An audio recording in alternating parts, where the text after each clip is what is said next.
Call now. The number is 896-1980, AM 980 The Eagle. 9:36, 24 minutes till 10 o'clock. Bill Flynn this morning. So glad you're joining us today on the Friday edition of the Eagle Info Hour. And I do want to just remind you there's going to be a lot of security and a lot of traffic and a lot of not moving very quickly around the Wake Forest University campus tomorrow with some relatively big names that are floating around out there. They're temporarily making Winston-Salem and surrounding areas their home. And if you're one of them, welcome. This is Winston's hometown station. It's AM 980, The Eagle. We're delighted, thrilled to have you join us this morning. I posted something yesterday, and our discussion about it has really been unfolding pretty rapidly. And by the way, we got our next guest coming up in just a moment. But it has to do with the prisoner swap for Bowe Bergdal and the 5 known terrorists from Gitmo. And just for fun, I threw something out there that shows the faces of people like Nancy Pelosi, Harry Reid, let's see here, Eric Holder, Hillary Clinton, and Barack Obama. And the message is, hey, Mexico, we will trade you all of these for our one Marine that you have in captivity.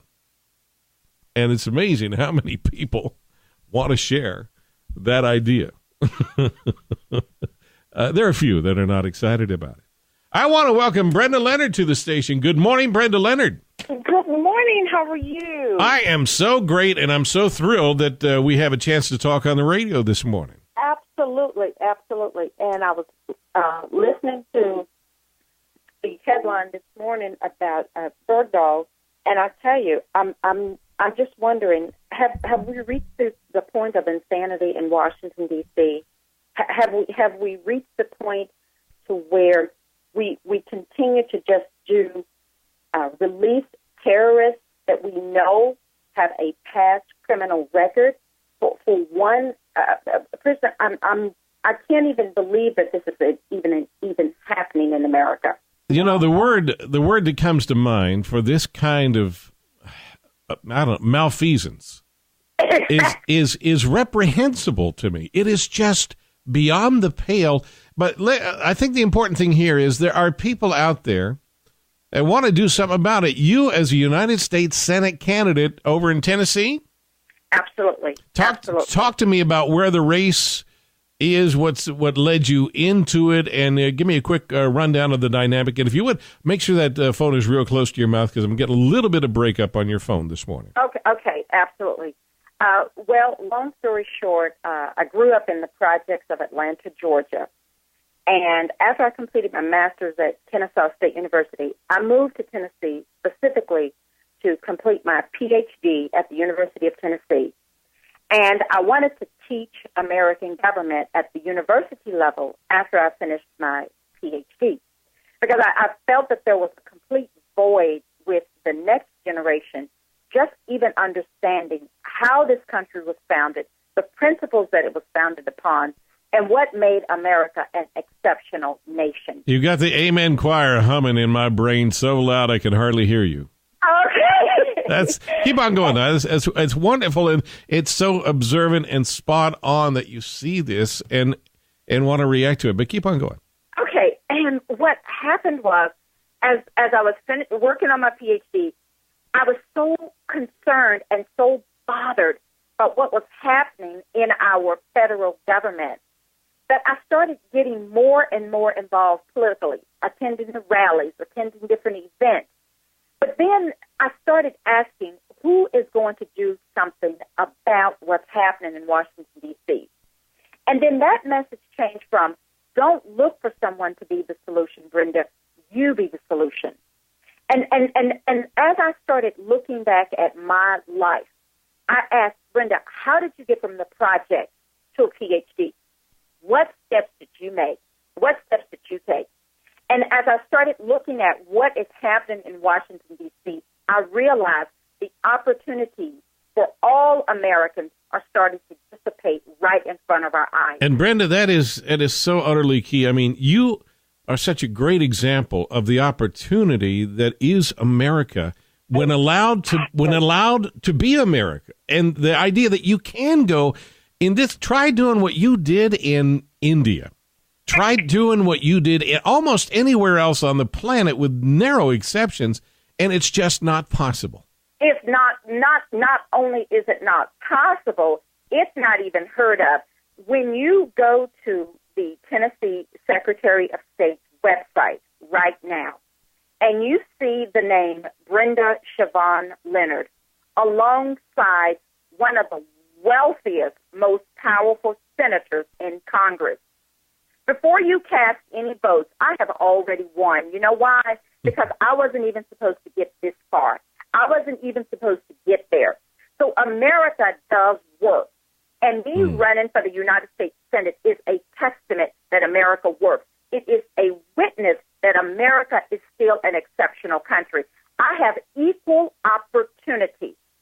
The young woman who once called Atlanta the project, a condemned building, her home as a child, is now on the ballot with one of the wealthiest senators. Only in America could this be possible. Now, tell me the dynamic of that, the run. Where is the? I mean, are you there in November? Are you in the runoff? Tell me where that line is right now. Okay, the primary is in August. Okay, got you. Correct, and at that point, we plan on clinching the victory for the Republican nomination. Wow! And then once we get the Republican nomination in August, then we will be able to go straight to the general election in November, and you are talking to the future United States Senator from the state of Tennessee that is not afraid to get to Washington, D.C. and say enough is enough. I'm not going to Washington, D.C. to make friends. I'm going to Washington, D.C. because of my friends, and that is we the people. That is a spectacular message, and here it is, D-Day. And the resonance of what you're saying, the whole idea of what that battle ultimately was to preserve these God-given rights that every American has and is free to exercise. You've talked about blacks being the mistresses of the Democrat Party, and I want to put you on notice. We're going to talk about that while you say that, and I know that's brought in some incoming fire on you.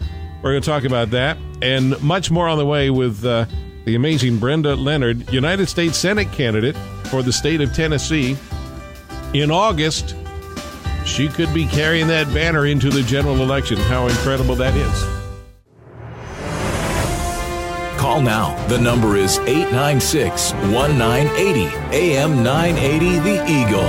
Good morning. It's 9:46, 14 before 10 o'clock. We're joined this morning by United States Senate candidate Brenda Lenard. She's running for the Republican nomination in the state of Tennessee. That will come up in August, and then you're on, assuming you win that, you'll be in for the general in November. These are exciting times for, really, it's an American story that you bring, and I want you to address statements that you've made. I think folks want to hear you address this, where you've described blacks in America as the mistresses of the Democrat Party. And I know those are words that are people going to say, wow, what did she just say? What does she mean by that? That sounds racist. It sounds hateful. Describe what you mean by that. Okay, I'll tell you. What I did was in that piece is that I used the analogy of being a mistress. And when you are a mistress, you basically don't ask for anything in return.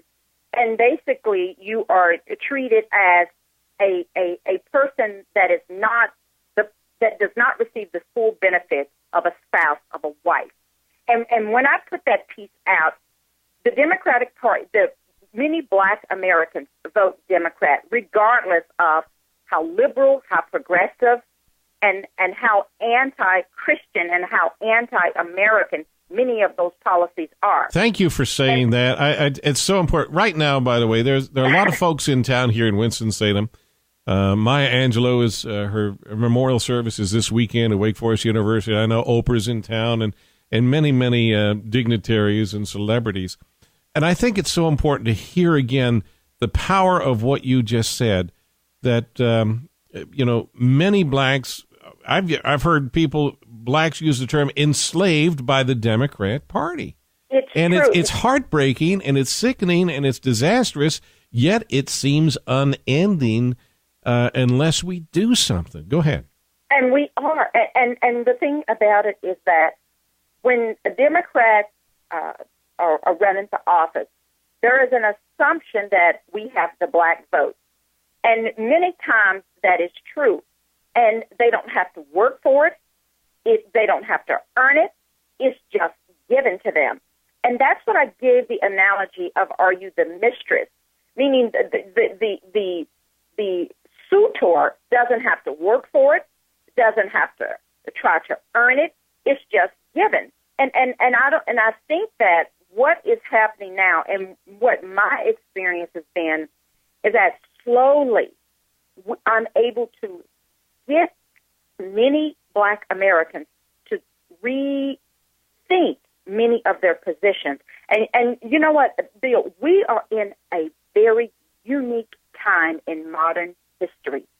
And we should be glad that we can be able to be teachers at this particular time in modern history, to be able to undo what has been done to America, especially black America, for the last generation. You know, it's you don't say these, and I don't know that folks really understand unless they're in political circles. And I, having run for the United States House and United States Senate myself here in North Carolina, unsuccessfully both times for many of the reasons you talked about. When you as somebody who's black, mm-hmm. I'm not going to say black American because I hate hyphenations in America. I understand. But mm-hmm. when you say these things, the amount of hostility that you can get at church, at the grocery store, at work, at home, over the phone, it takes an extraordinary amount of courage because you know that's going to come. No, you stand corrected. Not that it's going to come. It has already arrived. But let me say this, too. I use the examples that have been put before me. Martin Luther, Dr. Martin Luther King Jr., and even Jesus Christ. They came here to tell the truth, and they were hated and despised. But does that mean that they don't tell the truth? Does that mean that the mission and the purpose does not go forth? Absolutely not. You have to be able to stand up for the truth. You have to be able to speak it with boldness and conviction and courage, and know that in time your message will resonate. Not all African Americans that I speak to, especially about the Democratic Party, are high-fiving me, yay, Brenda. However, I'm here to make sure that this message goes out, goes forward, and I believe that in due time that we are going to see many African Americans, I understand, start to turn from the Democratic Party. But let me also throw this in, too. The Republican Party has done a terrible job of not letting America know its rich history in civil rights, in abolishing slavery, in abolishing the Fugitive Slave Act, and so many other things. They've done a terrible job of that. You're right. So many times they've done a terrible job of that.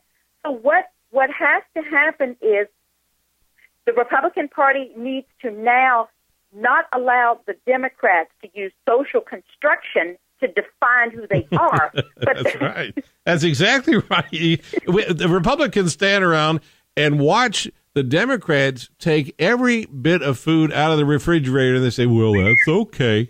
I won't miss that. In the meantime, they're starving to death. But I don't want this. I want to ask you, as a candidate, are you running, when you're running against a long-time, I'm guessing you are not the favored candidate by the establishment people in the Republican Party. And that was the case for me as well. And I do know that there is a clubbishness, and if you're not in the club, by the way, It's not based on skin color. It's based on the fact, are you going to toe the line? And you said earlier, you're not there to make friends. You're not there to take orders. You're there to do the right thing. And it's so difficult for many people with that mindset to get any support at all from the mechanisms of power within, you name the party, but certainly the Republican Party would be a part of that. Would you address that, please? Okay, I will address that. I'm anyone that is going against the machine, the establishment. You are going to be shunned. The media is not going to give you the same opportunities as they are because many of them control the media. But this is what you do. The power of social media and getting feet on the ground, boots on the ground, that's how we get our message out to the American people and to the great people of Tennessee. That's how we do it. The establishment, the RNC, and the grand old party, they are not here to say, Brenda, great job. What they want to do is say, Brenda, be quiet and sit down. Well, I've got news for them. I ain't going nowhere. Well, God bless you. And I've actually had a sitting congressperson get in my face and literally growl at me and say, I really wish you hadn't run. And I'm sure you've faced the same thing. But what does that tell you? It tells the story that you are scaring the bejesus, certainly out of the Democrats, because they're not going to be able to, continue to toe the line with your continued observations.